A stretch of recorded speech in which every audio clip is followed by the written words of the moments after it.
7 pounds. Will Smith then, I cry like a bitch a lot. No doubt. Well, that's all he does in this movie is fucking cry. And it looks sad. I mean, I think to prepare for the role, he just like drank a whole bottle of NyQuil. I know. He's always like half-lidded. Like he's supposed to be looking sad, but he literally just looks like he just woke up. Yeah, no, really. I think somebody shot him in the ass with a tranquilizer, kidnapped him, and brought him to the set and made this movie. And when they were done, they dropped his ass off in the wild again. It doesn't take long to figure out watching this movie that this isn't going to be an upper happy ride. Well, now anybody who's seen the trailer, it's just like everybody watches this trailer and goes like, "Wow, what's this thing about?" Well, clearly it's about him bestowing something on these other poor people. Maybe it's money, or are you sure? No, I don't know what the fuck it is. No, it starts out with, Will Smith could have just looked at the screen and said, I'm about to kill myself, y'all. I mean, he tells you clearly that I'm committing suicide at the beginning of the movie. True. And it's really hard to tell you what this movie's about because it's one of those movies where everything connects at the end to show That's you what I was going to say. It sucks because you watch the trailer and you don't know what it's about. And now you've tuned in the spill so we can tell you. And it's like, we really can't tell you. No, you have random clips in the movie and you wonder, what did that mean? Wait a minute, he had one job here, but he has another job here. How was all this connecting together? And 2.5 hours later, you find out why, but 2.5 boring hours later. Was it 2.5 hours? It wasn't 2.5. It was more like 2 hours. Okay. It just maybe it felt like 2.5. Yeah. No, but it was only 2 hours. Let me tell you something. Is this Shay? What is this? That movie started at 7:30. We got out almost at 10. Wow. No. Because I was looking at my watch. Oh, it started late, too. Because at 9:40, we'd already been in the halls for a while talking about it. Well, fuck. Will Smith brought me into the halls of eternity then with this because I felt bored. I mean, I will say, like, maybe it'll be shorter for some people, but it's a good hour, I think, before they give you enough clues to figure out what it is that's going on. It's here's the thing. I admired the editing of this. I admire the way they put it together because I love a good mystery film. The problem is it's like Memento's editor does it to a Nicholas Sparks novel. It's like The Notebook if we made it like Memento. It's like ultimately at the end you're like, so what was the point of this whole exercise? I mean, I appreciate that you want us to show Will Smith as even more of a super good guy than he plays in every movie he's ever made, but this is just getting ridiculous. Thank you for saying that because they always have to show goddamn Will Smith in a good light. Like even when he's playing Hancock the asshole, they're like, okay, that's about 20 minutes of being an asshole. Now he's got to be a good guy again. Yeah. But here is the ultimate, like he's making the ultimate sacrifices for people he's never met before. It's like, come on, dude, are you a saint now? I understand his motivation and the character eventually, once again, can't spoil it. And you're going to be like, what the fuck are they talking about? And I understand where he's coming from, but I don't agree with it. I'm like, dude, he could have got therapy and we could have not gone down this road. The one good thing here though is Rosario Dawson, who is always hot as shit. Yeah. And I did feel moved by this movie, but only because she plays Rosario Dawson, who's dying, who's awesome, and you're like crying. You're like, nobody's ever going to tap that amazing tale again. I was crying, dude. I love Come the way. on. Yeah, I know.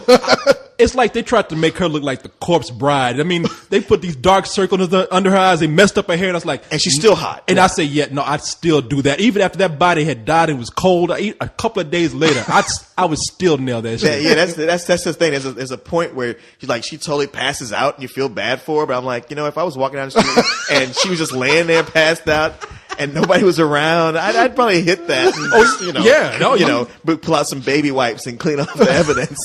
Jesus. But hey, y'all saying, Jesus Christ, but I would call 911 after that. Sure. So they can take her to the hospital. It says she must have fallen on something. Yeah, exactly. Repeatedly. Yeah, exactly. Over and over again. No, man, but you say he's such a nice guy in this movie. So I didn't see it that way because when he was trying to be a nice guy, he was sneaking into people's hospital rooms. He was calling people up and cussing them out. He also had that real creepy smile on his face. Yes, he did. Can you tell me where to find so and so? Only because I don't think he has the. Honestly, I think he's a competent actor. He absolutely is. But he's just not up to the level that his handlers think he is. I don't think he is, and I think this movie proves that he's just not that good. You look great. I do? I feel great. How are you? I'm really good. I need a favor. Whatever you need, just ask me. I need a name. Someone in the system, someone having a really hard time, that needs help, but maybe too proud to ask for a handout. What are you doing? I'm helping.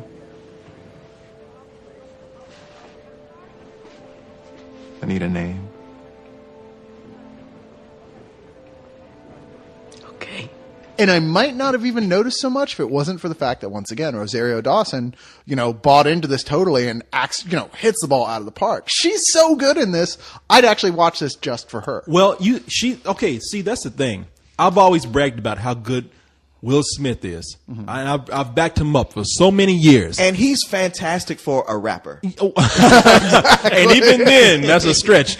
But I look at this movie and I realize now, unless you have just a little bit of humor infused in his performance, he really can't carry a whole dramatic movie. I mean, this is what Will Smith does in the movie. And this is my Will Smith impression right here. This is, look like he's getting a blowjob. Now, for people who can't hear that, I'm quivering my lips. I'm just staring off into space because that's what he does throughout the whole. It's almost like they told him Will Smith's like, God damn it, I'm gonna get an Oscar this year. I need something where I cry a lot. This is the same guy who did Pursuit of Happiness, which was also another mediocre, overly schmaltzy Will Smith drama where he proved he's a competent actor, but that's about it. Yeah. I just, at the end of that one, just like this one, I was like, okay, what was the point of all that? What was I supposed to take away from that? In this, I'm like, recycle or else is the best I can come up with a message on here, Well, I mean, not that I sit around analyzing Will Smith, or maybe I do, but right now, I mean, you talk about a guy who's like, he's on the top of the world, world on a string around his finger. Everybody loves him, especially white people. And I mean, he's a good-looking guy. So nice, and he speaks well, right? And he's non-threatening. I'd love to be his buddy, but I think he just doesn't know actual tragedy or pain. And I wouldn't let him date my daughter. so he's got nothing to draw. For him, he goes like, oh, let me think back to the worst time of my life. Yeah. When I quit the Fresh Prince and I was working in my dad's record store. Yeah. I still need an onion. I think no, that's what I'm thinking. I'm thinking like he has like a little dagger and he's sticking it to his leg every time he wants to cry. Because we never see him from the waist down too much when he's crying. I'm like, all right, this motherfucker's bleeding. Stapling himself like Mickey Rourke in The Wrestler. Ow! Yeah. Come on, Will. Remember the last time you were sad? Not really. You know what? It's like Stranger in a Strange Land. Explain sadness to me. I don't understand. I remember one time I thought I had $30 million and I had $29 million. That really depressed me. But I had a chance to fuck Eva Mendes, but Jada was right there on the set. That sucked. All right, dude, just go with that then. yeah. I remember that time people almost discovered I was gay and I panicked. But I was covered up real quick. Yeah. No, I mean, no, it was. It's hard. I want to try and describe this movie somehow. I mean, what would this? One of you, if you described the last movie. If you were to try to describe this movie in a very short amount of time, what would you say?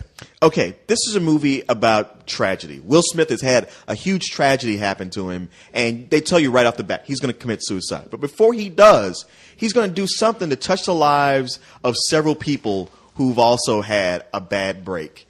And it's going to be something profound that involves his death. You got Rosario Dawson, who's got an enlarged heart and could die any minute.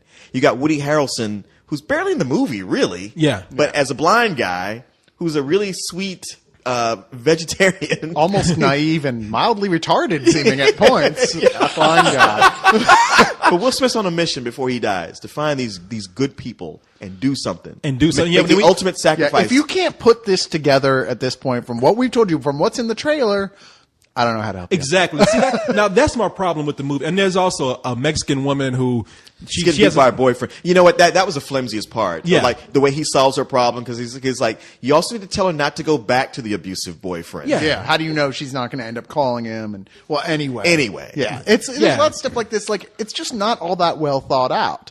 Is the problem. All this stuff in there. And there's too many gimmies. There's too many, like, they want you to be surprised at the end. So at the end, you have this big emotional breakdown with the movie. But I knew a quarter of the way through the movie the way everything was going to play out. Yeah, I mean, Tara Reid could figure out what's going to happen, what it's all about by the halfway point. So then you got another hour of the movie where, okay, I got it figured out. Can we get there a lot sooner? Yeah, you're just sitting there hoping Rosario Dawson's going to take her top off, but sorry. You expecting even just anything. During the open heart surgery part. Yeah, I was just gonna say, even during the open heart surgery, they at least show us a little bloody bit of tits. nips. Come on.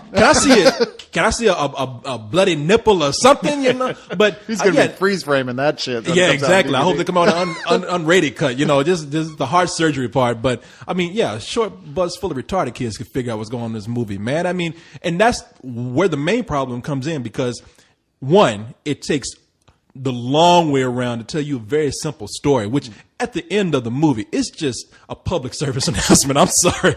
But if they told it in sequential order, it wouldn't be that remarkable. Yeah. And the other thing, I don't care about any of these people. Now, I will tell you this much. I'm a sucker for these for emotional movies. I was tearing up near the end, but I was only tearing up because they were you were asleep and dreaming about something else. I know. How are you possibly tearing up at the end? I was tearing up a little because I was moved by Rosario Dawson's performance. No, sure, just her character. No, and what was going on with that? When it was all coming together, I was thinking not because of the movie. I'm thinking, oh, that's such a sweet gesture. I would cry at anything like this. Sure, I mean, goddamn dog could be doing this. And I'd be crying. No, she sells it. Oh yeah, no, and I also think that Woody Harrelson sells the movie. I think for the little bit he's in. Yeah, no, he plays a blind guy, and in his little bit of time, he's very good, and maybe that's to his advantage that he had only a little bit of time. But in this movie, you don't really care about anybody, even though at the end you're just going to be moved by, oh, this is such a sweet gesture, but you need somebody to like. I think that if we actually had a human being that we followed, a guy who was coming across as happy. Yeah. But deep down inside, he was really hurt. That would make us feel for him even more. But throughout the movie, you know, fucking Will Smith is just staring off into space, just crying every moment he gets. So what you're saying is you kind of feel like, oh, just die already.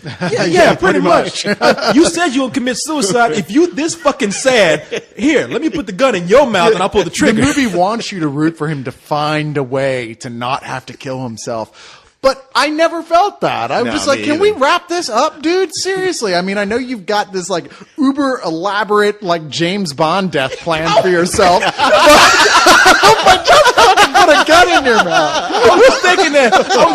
I was like, the way he chooses to kind of kill himself is like one of the most elaborate things I can think of.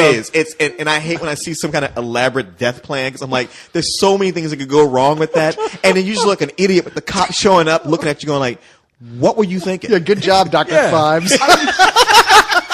I mean, this dude, he could have just laid in the bathtub and set up I mean, he might as well have been strapped to a table with a laser cutting him right down in half. Oh, yeah. No, I was going to say, it's like they should have showed him lying in a bathtub with a Rube Goldberg machine set up. and he sets off a domino and it goes off.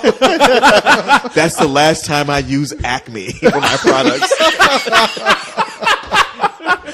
Yeah, even Y.E. Coyote coming up like, man, this is too complicated. An anvil to the head would have done it. But really, I think you have like some great performances in this movie. But your central character, it could either be Will Smith or it could either be the direction. Either way it goes, he's the weakest character in the movie, if you ask me, and he's the center of it. You are the weakest link. Yes, he is. Why you do that shit, man? Bringing up that old shit.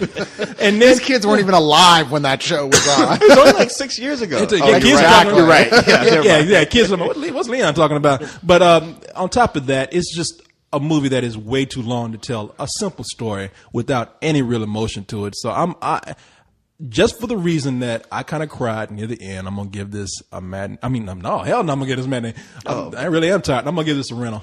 Yeah, this is it succeeds in its cinematography to a certain extent because there is some beautiful camera work in this, and it succeeds with Rosario Dawson and Woody Harrelson more or less, although he's not in it much. I mean, Rosario Dawson does such a great job. I was moved by just her performance. But as you said, ultimately, who gives a shit? It's a Harlequin romance. It's a Harlequin romance novel type of writing that they've decided. Oh, okay, well we'll end up making it a tragedy, and it's just refolded like a paper airplane and to look like something it's not. Origami. It's a rental. What'd you say? It's a rental. Yeah. Shit, you guys. I mean, I don't think I liked it as much as you did, Cyrus. I still was thinking of like a low matinee. You make a good case for everything you just said, though, but. Oh man, this is like a high rental or a low matinee. I'm not sure which way to Oh go. man, just give it a high rental shit, you know. All right, fine, fuck it. High rental. I don't care.